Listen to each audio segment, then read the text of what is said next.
Send summer out with a sizzle during the Omaha Steaks Labor Day sale. Save 50% site-wide on legendary steaks, juicy air-chilled chicken, beefy burgers, deli-style franks, and more. Plus, get an extra $35 off with code FALLFLAVOR when you shop omahasteaks.com today. Fall isn't just the unofficial end of summer. It's the beginning of fall grilling season. From Labor Day cookouts to game day greatness, Omaha Steaks delivers the kind of fall flavor that brings people together. USDA-certified tender steaks, legendary burgers, amazing appetizers, and cozy comfort meals for those busy weeknights. And every bite is backed by their 100% satisfaction guarantee. Shop now to save 50% site-wide on steaks and more during the Labor Day sale at omahasteaks.com. Plus, get an extra $35 off with code FALLFLAVOR at checkout. That's omahasteaks.com, code FALLFLAVOR. Minimum purchase may apply. See site for details.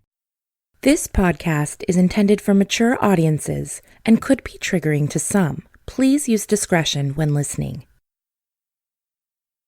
I'm Tiffany Reese, and this is Something Was Wrong. You think you know me, you don't know me well at all. Think you know me, you don't know me well. In my mind, I'm thinking, this is either all them or all you. They either are real or they're not at this point. I just know it. It became the large majority of the conversations I had with Kimmy and Brian were actually with him. As soon as he felt that I was satisfied, I acted like, okay, I've got the truth, we'll work forward from this.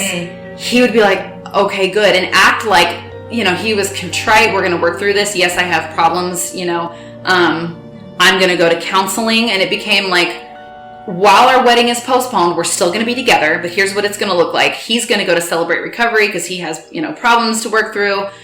He's going to sign up for one-on-one counseling. We're going to go to couples counseling. And he had the whole plan as to how we were going to fix this and come through this.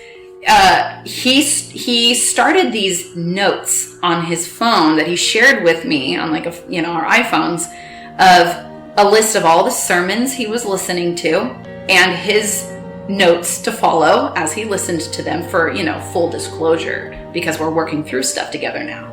And all of the classes he had signed up for, the one-on-one counseling, the Celebrate Recovery, the couples counseling.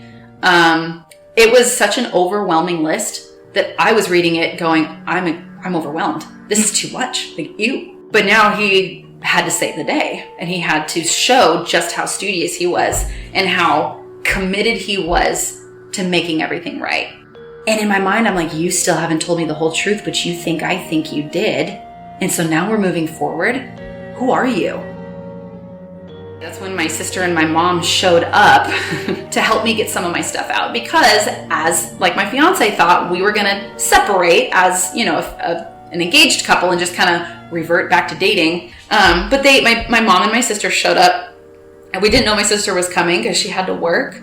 So you got to imagine the scene. My mom and me and I think my roommate are in my room, and we're ready to go over there, and I'm just an absolute mess. And all of a sudden my door opens and we freak because we're terrified right now. We don't know what's going on. High alert. Yeah, he could be anywhere. Of course, my mom is absolutely petrified. I'm just kind of more of a, everything's going to be fine. Let's just get through this. Mom was very thrilled with the shirt I was wearing, and my shirt said, "Nope, not today." And I had just got the shirt, and I was happy that I was wearing it that day too, but my mom was so happy to see that shirt. And I felt that way. I was so angry, and I was so no, people don't do this. People don't act like this. I was so ready to pop a hoe that I was like, nope, definitely not today. So I went up in there, and Mom was happy to see me. And then Sarah came out of her bathroom, and she saw me, and she was really surprised. And I was like, hi. And I went in to hug her, which I love my sister and I love my brother, but we're not very we don't hug a lot. We don't show a lot of emotion towards each other. And so the hug was definitely I'm here for you. Come and hug me. So I went and gave her a hug, and as I was hugging her, I said, "Are you okay?" And she started crying while I was holding her, and she said, "I will be."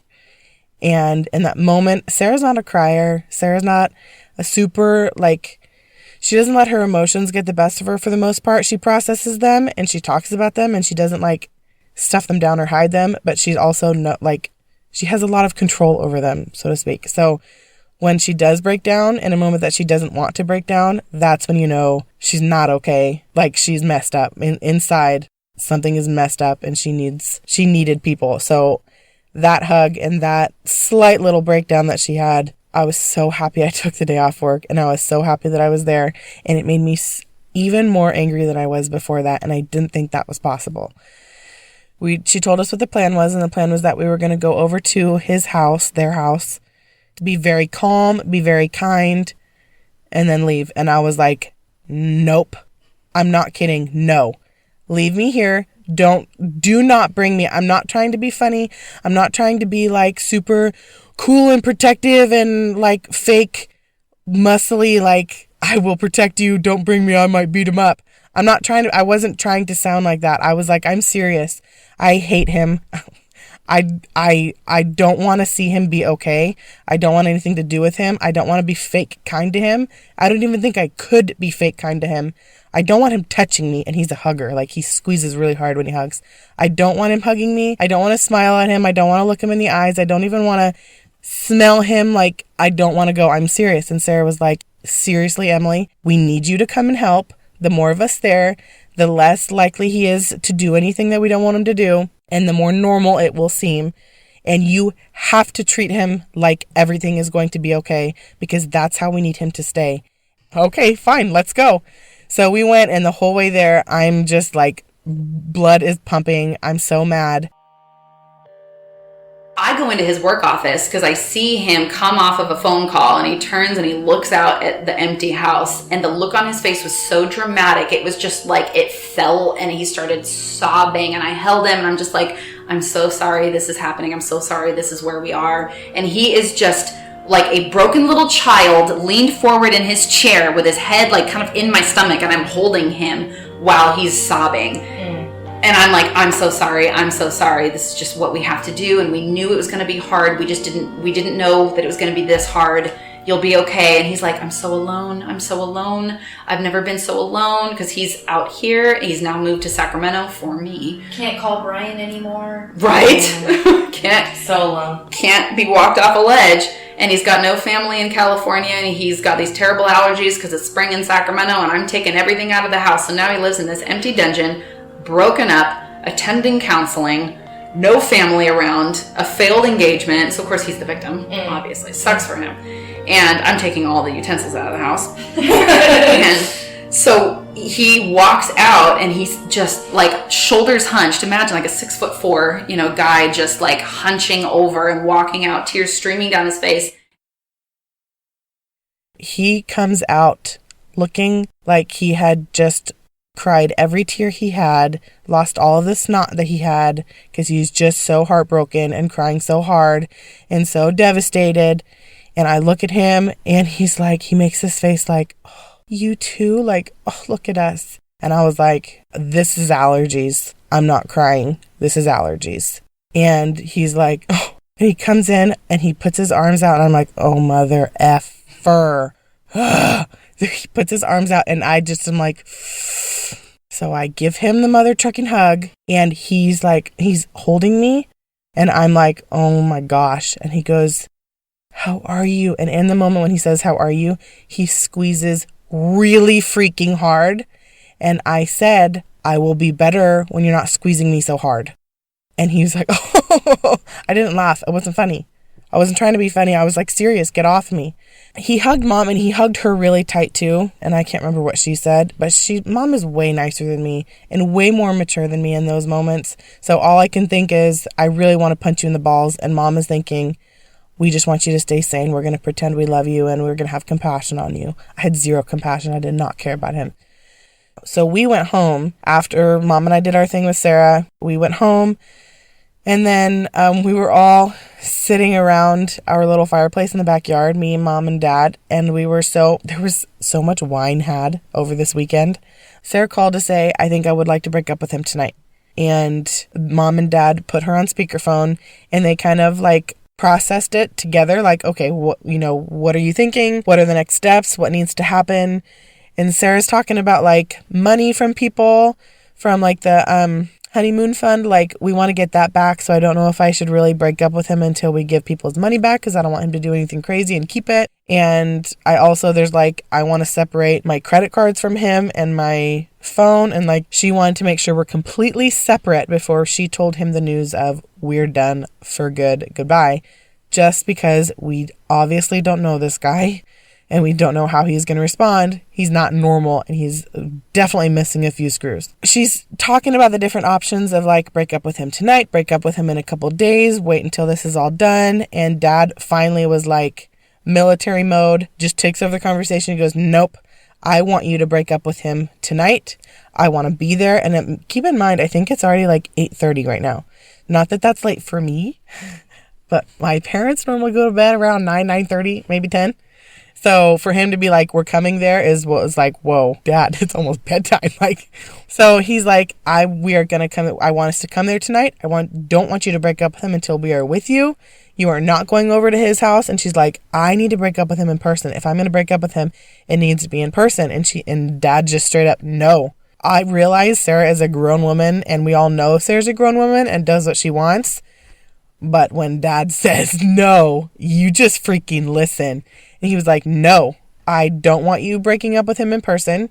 And I don't want you doing it until we're there. So we will come up there. We will go over there together, get the remainder of your stuff. And then you'll be done, completely done with him. He'll have nothing left of yours. And I'm like, then, okay, I will. I get off my back, everybody. Let me handle this. But my dad goes into military mode and he's like, no, you're not safe. We don't care about someone else's feelings now. We're going to come in guns blazing and we're going to get you out of Sacramento. And we're not going to treat this like a breakup. We're treating this like a rescue. Because here she is trying to figure this thing out so that she's safe. Thinking, heck, the decision's been made. What are we messing around for? Why are we still tiptoeing around this freak? And my parents are driving to my apartment while I am in my room privately on FaceTime with him as he's telling me everything we're gonna do to make this work. My sister was already there. She got there early, and my roommates and my sister are behind my bedroom door, peeked open and watching. And what proceeded to happen was the most trippy conversation I've had in my whole life, where I don't know the face of who I was talking to. None of the reactions made sense. None of it was consistent. He started spewing a line of, there are things that need to happen. There are procedures that need to be in place. You and I need to go to couples counseling for our sin as a couple. There needs to be parental counseling for the sin on the part of your parents. Like, he said sin so many times. And finally, that's when I stopped him. I put a hand up and I went, I'm sorry. You want to talk about sin? And I even remember in my mind thinking, he used to call me aggressive. Wait till he sees this. Pointed at him and I said, you used scripture to manipulate me for 8 months and you have God to answer to for that. And you want to point at my sin. And he went blank and looked me flat affect and went, I understand. If someone did that to me, can you imagine I would either be absolutely broken and going, babe, I'm so sorry. Or I'd be like, no, I didn't. Flat. Nothing. No emotion, no remorse, no nothing. And I just remember thinking, okay, I'm dealing with a stranger. Here's how it's going to roll out, kind of thing. So then he said, okay, so what are we doing here? What is this? Because I got business to attend to if this isn't. Is he still claiming that Kimmy and Brian are real? Yep. And he is, and they haven't said anything. I have not heard from them. Interesting. No peace sign selfie. No selfie, no phone call. Yeah, right. No, if they were as torn and broken and waking up in the middle of the night as they were before, imagine now that I'm about to break up with him. The Holy Spirit should have been moving in their lives. Meanwhile, they're praying for your cellulite. Nothing. That's when he said, so what? Are we just is this it? Are we done? Because I have a lot of phone calls to make if that's what's happening. Because I'm not staying in this godforsaken state. Because he hated California. So he said, I've got, phone calls to make. And I just said, yeah, that's what's happening. And he pitched it okay, this is, you're choosing this pretty much. Mm-hmm. The way it was from here on out, and the way that I know this is what his family thinks, because they mentioned this to me, and so did his brother. I chose, after finding out that, there was some mistrust there, his trust broken, and he lied, I chose to not move forward, that I could not recover from it and not get married, which they understood.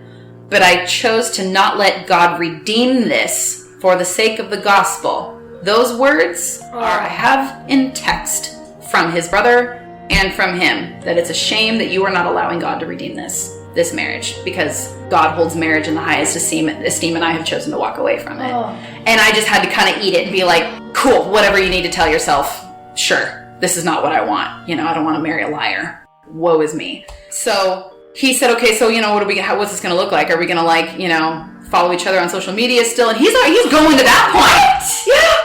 And so I'm just like, I love that he's instantly like, okay, exit business plan. Yeah. Like, how am I going to save face? That's what I kept telling people afterwards when they would ask me and I would describe it. I would say it was like he went into business mode. Yeah. It was strategy.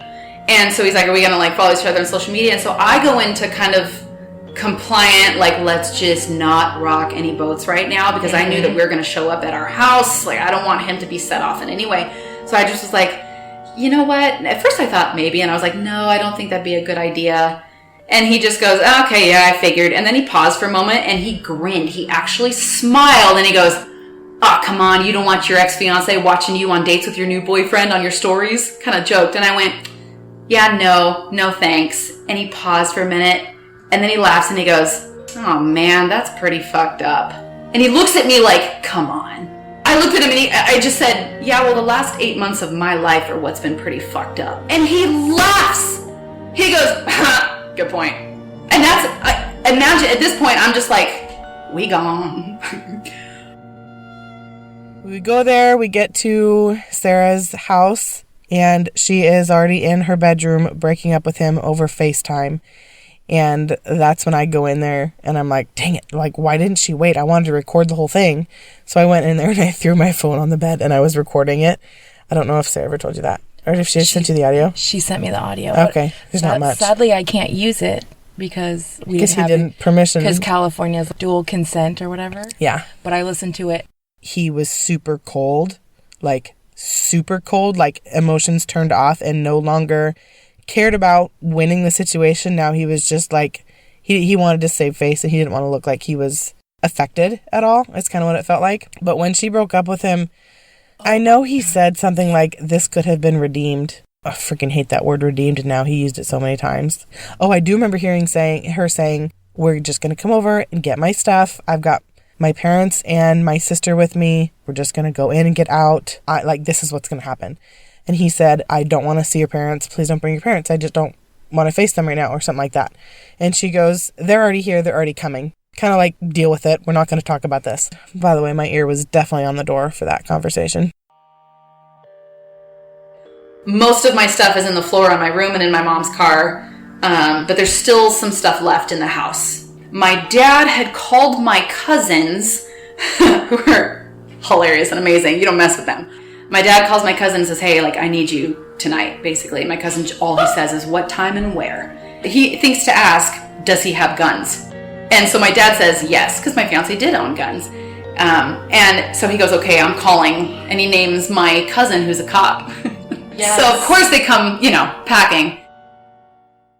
My cousin calls my dad back and says, hey, I am at his house. He's drinking a glass of milk, sitting at the table. I'm looking in his house right now.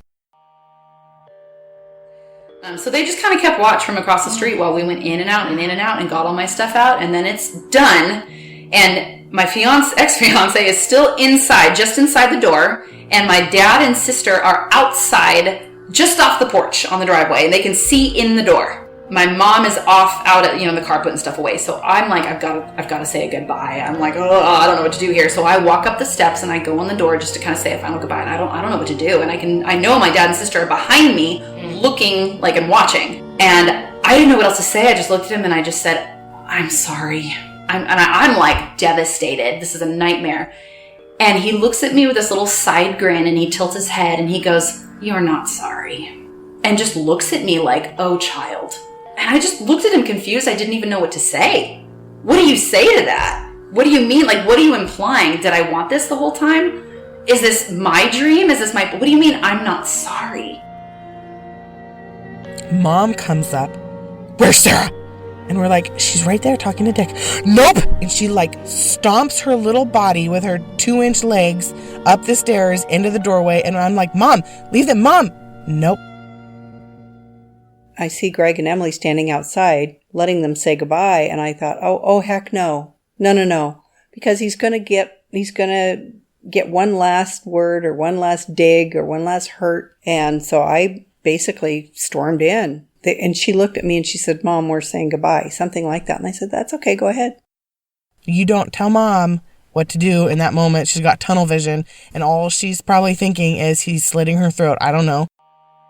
Steps her way over the door jamb, squeezes herself between me and like the door and him. So now there's this awkward triangle, and she looks up at him and looks up at me and looks down at the floor. She's like 5'5". I'm 5'7", and she goes, "Everything okay?" And I'm like, "Yeah, Mom." It's almost like this sickeningly comedic moment, or I look over at her and I'm kind of like, "Mom, I'm trying to say goodbye. Like, you can step out of the situation," kind of thing. And she just goes, "Okay, good," and doesn't move. She's like positioned herself between him and me, and we just all stand there in this awkward like face off, this silence. And I'm like, "Well, I guess I'll hug you goodbye now." And then as I give him a hug, he whispers in my ear, "You're making a huge mistake." And I didn't know what else to say other than, "I'm really sorry." I just repeated it again. And he just shook his head like, "Heard that one." I had not 1 ounce of apprehension or fear. It's like, get her out. Just get her out. I heard the tail end of him saying that, of him saying, "You're making a mistake." And I said, "Okay, time to go." And then he makes my mom like give him a goodbye hug. And then he puts his hand out to my dad and says his name to go shake his hand. And my dad just steps back and starts walking towards the car, and he turns and he just says no. And my ex goes, "At least let me," I think something he started to say like "thank you" or something like that. And my dad just turns and he points his hand at him and he says, "No, get help. Get help. You need it." And he just like waves his hands in the air like I washed myself of this. Yeah, he wanted to come out and hug me and shake my hand, and I said, "No. Oh, no, come on. It's like a typical narcissist would, right? Gonna have his way. Oh, no, we have," I said, "No, you're sick, you need help." Just. That's what he said. He said, "Go get help." And Sarah and I were like, oh shit. I don't know that we breathed. We just kind of were like, oh gosh. And he's like, "Oh, okay." Dick was like, okay. And he turns around and he goes to walk away.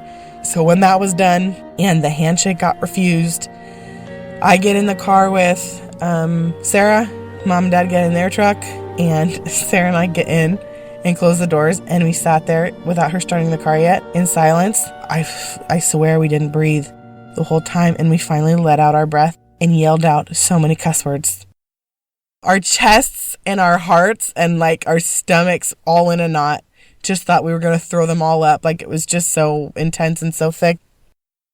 On the way home, I called my nephew and I said, "Thank you so much." And he said, "Oh, tell Sarah that she doesn't have to feel embarrassed or worried, or any of that we're just glad to help. We're glad she's out, and tell her there's 2 things that I want her I want to pass on to her. And one of them is it's never too late. And the other one is always listen to your family in times like this."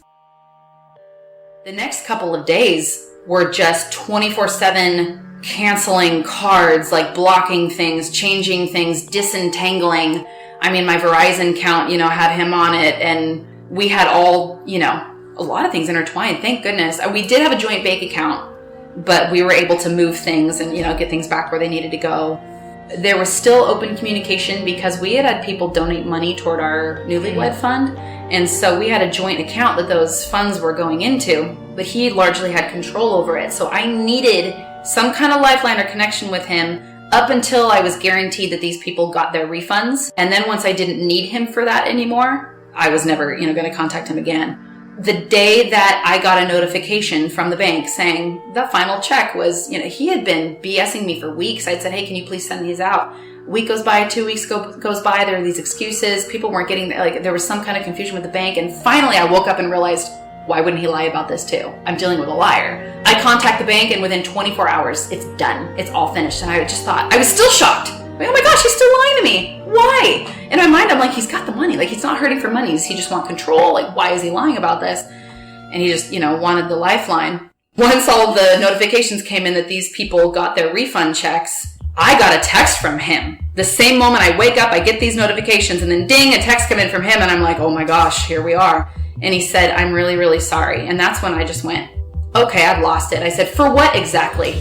And I texted him and said, is it for this? Is it for this? And I had some time to realize all the shit he pulled. Yeah. So I gave him a nice little bullet point, and I said, but no, please, you clarify and tell me what you did. Well, and he always has to have the upper hand. So he, says my first, my middle, and my last name, like, dearest so-and-so. There is much to confess. He said, Brian and Kimmy Powers are not real people.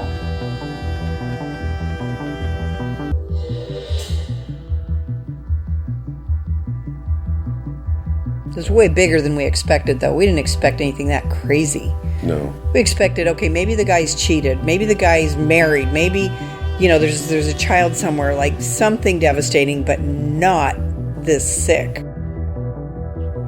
Thank God. I mean, I honestly said thank God, because, like I said, when we made the decision, we didn't know about Kimmy and Brian. All we wanted was more time. I mean, the whole Kimmy and Brian wasn't even a factor in my doubt. My doubt was around all kinds of other things. And Mom was sitting at the kitchen table, and she goes, there is no Kimmy. I swear to you, in that moment, I felt like spiders were crawling up my back. I like chills everywhere. From that point on, I thought, who the hell is Dick? Freaking psychopath. My mom called me while I was at home. Here's Sarah's brother, Gregory. And told me about Kimmy and Brian. I was speechless. I thought, how, it's crazy. I couldn't even comprehend it, because it's something you hear about stuff like that happening, on TV and movies. You read about it in the news, but to have had it happen to, not only someone nearby, but someone in your family, it was nuts. And I didn't really know what to say. It's kind of mind-blowing, honestly. I didn't really know how to respond. I didn't know what to think. It took me a while to process it, for sure. Are you fucking kidding me? Is this fucking real? This happened to my friend? What kind of fucked up individual do you have to be?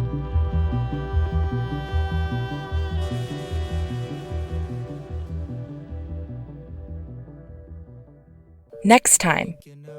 I just said, so give me an idea of how much he was talking to you. She goes, well, girl, let me put it this way. It was my birthday and things were going as usual.